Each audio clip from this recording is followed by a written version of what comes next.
Hi అందరికి, నేను మీ రేచర్ల అమ్మాయిని భార్గవి బంగారం. ఈ రోజు స్పెషల్ ఏమన్నా ఉందా అంటే మన ఊరి శివాలయంలో ఈ రోజు శివుడు కళ్యాణం. మనం సింగారించుకొని వెళ్లేపాటికి జీలకర్ర బెల్లం కూడా పెట్టేశారు. మన ఊర్లో ఎన్ని గుళ్ళున్నా కూడా ఫెస్టివల్స్ కి 190% ఈ గుడికే వస్తారు. ఆఖరికి మనం కూడా మాక్సిమం నాకు తెలిసి అయితే ఈ గుడి చాలా మందికి తెలిసే ఉంటది.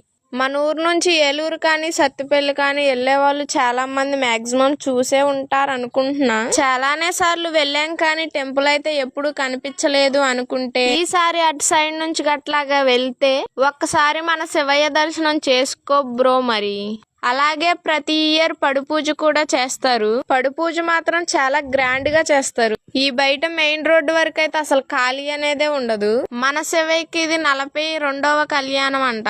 కళ్యాణం అయితే కంప్లీట్ అయిపోయింది. మరి కళ్యాణం జరిగిన నైటే పల్లకిలో ఊరేగిస్తారు. ప్రసాదం వచ్చేసి పులిహార అండ్ కేసరి. ఒక 10 అడుగుల దూరంలో అన్నదానం కూడా జరుగుతుంది. ప్రతి ఇయర్ ఖచ్చితంగా అన్నదానం చేసే వెళ్లే వాళ్ళం, కానీ ఈ ఇయర్ అయితే చేయలేదు. ఎందుకని చేయలేదు అనుకుంటారో కామెంట్ చేయండి బ్రో.